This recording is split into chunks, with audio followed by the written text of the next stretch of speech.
Hello student, education 24 में आपका स्वागत है। आज के इस वीडियो में मैं आपको बीए सेकेंड ईयर के 4th सेमेस्टर में आपका जो सब्जेक्ट है जियोग्राफी यानी कि भूगोल, उसके अंदर कौन कौन से क्वेश्चन आने वाले हैं, इस वीडियो के अंदर मैं आपको आने वाले क्वेश्चन के बारे में बताऊंगा। सो आप इस वीडियो को ध्यान से देखिएगा ताकि आपको आने वाले क्वेश्चन के बारे में अच्छे से पता चल सके। और जो भी स्टूडेंट बीए सेकेंड ईयर के अंदर है, जिनका 4th सेमेस्टर का एग्जाम चल रहा है या फिर 4th सेमेस्टर का एग्जाम होने वाला है, वो लोग कमेंट करके जरूर बताएं कि नेक्स्ट क्वेश्चन पेपर उनको किस सब्जेक्ट के ऊपर चाहिए, ताकि आपके कमेंट के अनुसार मैं आपको क्वेश्चन पेपर दे सकूँ। तो आइए बिना किसी देरी के हम लोग शुरू करते हैं और सबसे पहले अति लघु उत्तरीय प्रश्नों के बारे में जानते हैं।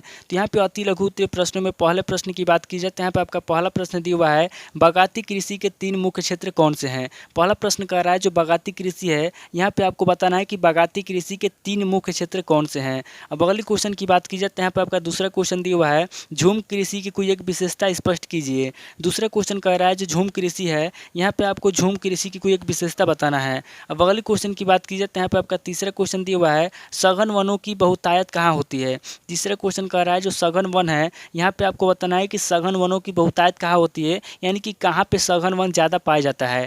अब अगले क्वेश्चन की बात की जाए तो यहाँ पे आपका चौथा क्वेश्चन दिया हुआ है, कृषि प्रदेश किसे कहते हैं। चौथा क्वेश्चन कह रहा है कि कृषि प्रदेश किसे कहते हैं, यहाँ पे आपको कृषि प्रदेश के बारे में बताना है। अब अगले क्वेश्चन की बात की जाए तो यहाँ पे आपका पाँचवा क्वेश्चन दिया हुआ है, लौह अयस्क के प्रकार बताइए। पाँचवा क्वेश्चन कह रहा है जो लौह अयस्क है, यहाँ पे आपको लौह अयस्क के प्रकार बताना है। अब अगले क्वेश्चन की बात की जाए तो यहाँ पे आपका छठा क्वेश्चन दिया हुआ है, सड़क परिवहन का उल्लेख कीजिए। छठा क्वेश्चन कह रहा है जो सड़क परिवहन है, यहाँ पे आपको सड़क परिवहन का उल्लेख करना है। अब अगले क्वेश्चन की बात की जाए तो यहाँ पे आपका सातवां क्वेश्चन दिया हुआ है, अजैविक संसाधन क्या है। सातवां क्वेश्चन कह रहा है कि अजैविक संसाधन क्या है, यहाँ पे आपको अजैविक संसाधन के बारे में बताना है। अब अगले क्वेश्चन की बात की जाए तो यहाँ पे आपका आठवां क्वेश्चन दिया हुआ है, पर्यावरण दिवस किस दिन मनाया जाता है। आठवां क्वेश्चन कह रहा है जो पर्यावरण दिवस है किस दिन मनाया जाता है, यहाँ पे आपको बताना है कि पर्यावरण दिवस किस दिन मनाया जाता है। अब अगले क्वेश्चन की बात की जाए तो यहाँ पे आपका नवा क्वेश्चन दिया हुआ है, विश्व के प्रमुख मत्स्य क्षेत्र कहाँ स्थित है। नवा क्वेश्चन कह रहा है जो विश्व के प्रमुख मत्स्य क्षेत्र हैं कहाँ स्थित है, यहाँ पे आपको बताना है कि विश्व के प्रमुख मत्स्य क्षेत्र कहाँ स्थित है।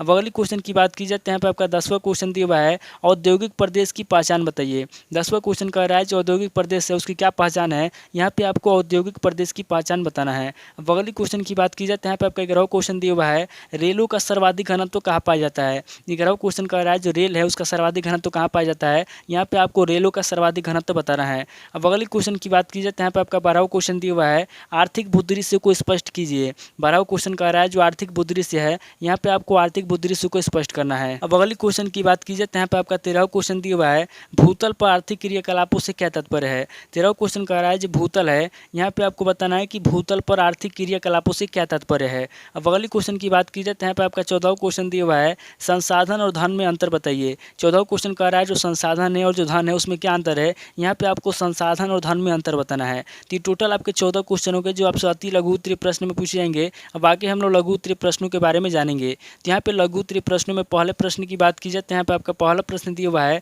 आर्थिक भूगोल के अध्ययन का महत्व बताइए। पहला प्रश्न कह रहा है जो आर्थिक भूगोल है, यहाँ पे आपको आर्थिक भूगोल के अध्ययन का महत्व बताना है। अब अगले क्वेश्चन की बात की जाए तो यहाँ पे आपका दूसरा क्वेश्चन दिया हुआ है, आर्थिक भूदृश्यों की संकल्पना बताइए। दूसरा क्वेश्चन कह रहा है जो आर्थिक भूदृश्य है, यहाँ पे आपको आर्थिक भूदृश्यों की संकल्पना के बारे में बताना है। अब अगले क्वेश्चन की बात की जाए तो यहाँ पे आपका तीसरा क्वेश्चन दिया हुआ है, संसाधन होते नहीं बनते हैं, इस कथन की व्याख्या कीजिए। तीसरा क्वेश्चन कह रहा है जो संसाधन है, यहाँ पे आपको बताना है कि संसाधन होते नहीं है बल्कि उसको बनाया जाता है, इस कथन की आपको क्या करना है, व्याख्या करना है। अब अगले क्वेश्चन की बात की जाए तो यहाँ पे आपका चौथा क्वेश्चन दिया हुआ है, आर्थिक भूदृश्यों के अंतर्गत मानव की प्रमुख आर्थिक क्रियाओं का वर्गीकरण कीजिए। चौथा क्वेश्चन कह रहा है जो आर्थिक भूदृश्य है, यहाँ पे आपको आर्थिक भूदृश्यों के अंतर्गत मानव की प्रमुख आर्थिक क्रियाओं का वर्गीकरण करना है। अब अगले क्वेश्चन की बात की जाए तो यहाँ पे आपका पांचवा क्वेश्चन दिया हुआ है, वन संरक्षण पर संक्षिप्त प्रकाश डालिए।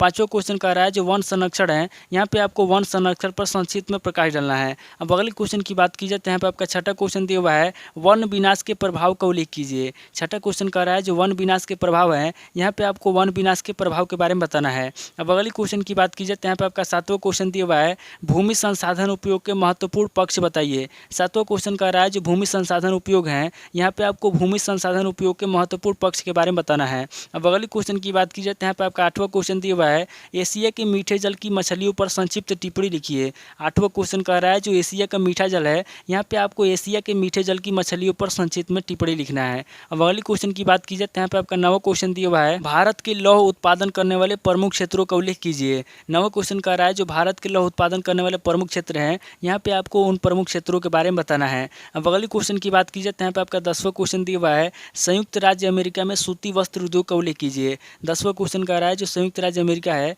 यहाँ पे आपको संयुक्त राज्य अमेरिका में सूती वस्त्र उद्योग के बारे में बताना है। अब अगले क्वेश्चन की बात की जाए तो यहाँ पे आपका 11वां क्वेश्चन दिया हुआ है, वेबर के सिद्धांत की आलोचना किन आधारों पर की गई है। 11वां क्वेश्चन कह रहा है जो वेबर का सिद्धांत है, यहाँ पे आपको बताना है कि वेबर के सिद्धांत की आलोचना किन आधारों पर की गई है।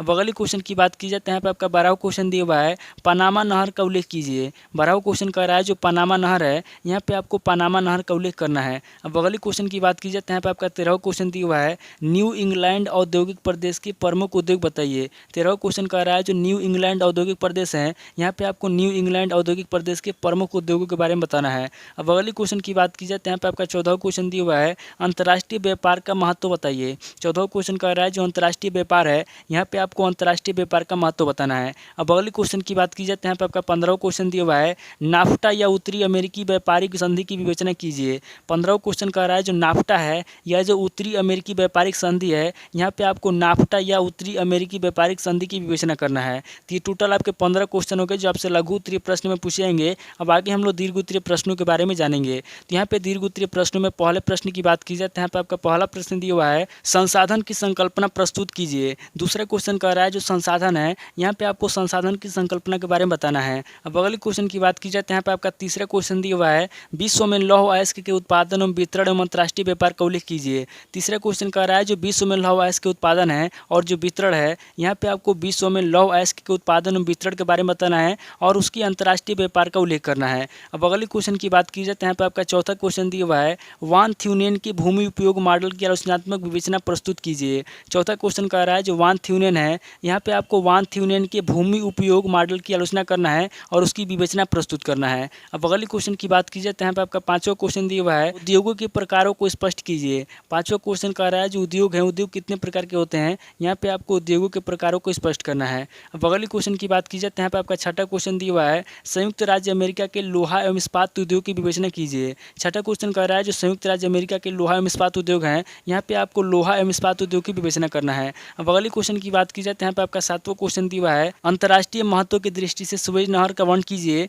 तथा पनामा नहर से तुलना कीजिए। सातवां क्वेश्चन कह रहा है जो अंतर्राष्ट्रीय महत्व है, यहाँ पे आपको अंतर्राष्ट्रीय महत्व की दृष्टि से सुएज नहर का वर्णन करना है और पनामा नहर से तुलना करना है। यानी कि जो पनामा नहर है और जो सुएज नहर है, इन दोनों में क्या अंतर है, क्या तुलना है, यहाँ में आपको तुलनात्मक अंतर स्पष्ट करना है। अब अगले क्वेश्चन की बात की जाए तो यहाँ पे आपका आठवां क्वेश्चन दिया हुआ है, विश्व व्यापार में शीर्ष देशों की भागीदारी का उल्लेख कीजिए। आठवां क्वेश्चन कह रहा है जो विश्व व्यापार है, यहाँ पे आपको विश्व व्यापार में शीर्ष देशों की भागीदारी का उल्लेख करना है। अब अगले क्वेश्चन की बात की जाए तो यहाँ पे आपका नौवां क्वेश्चन दिया हुआ है, विकासशील विश्व की अर्थव्यवस्था में WTO के प्रभाव का वर्णन कीजिए। नौवां क्वेश्चन कह रहा है जो विकासशील विश्व है, यहाँ पे आपको विकासशील विश्व की अर्थव्यवस्था में WTO के प्रभाव का वर्णन करना है। तो ये टोटल आपके 9 क्वेश्चन होंगे जो आपसे दीर्घ उत्तरीय प्रश्न में पूछे जाएंगे। तो इस वीडियो के अंदर मैंने आपको अति लघु उत्तरीय प्रश्न, लघु उत्तरीय प्रश्न और दीर्घ उत्तरीय प्रश्न तीनों तरह के प्रश्नों के बारे में बता दिया। आप इन तीनों तरह के प्रश्नों को नोट कर लीजिए और किसी किताब से सीरीज से मिलाकर के याद कर लीजिए। तो दोस्तों आज इस वीडियो को मैं यहीं पे स्किप करता हूँ, मिलता हूँ आपसे नेक्स्ट वीडियो में। अगर आपको वीडियो अच्छा लगा तो वीडियो को लाइक कीजिए, शेयर कीजिए और कमेंट करके बताइए कि आपको नेक्स्ट वीडियो किस टॉपिक के ऊपर चाहिए।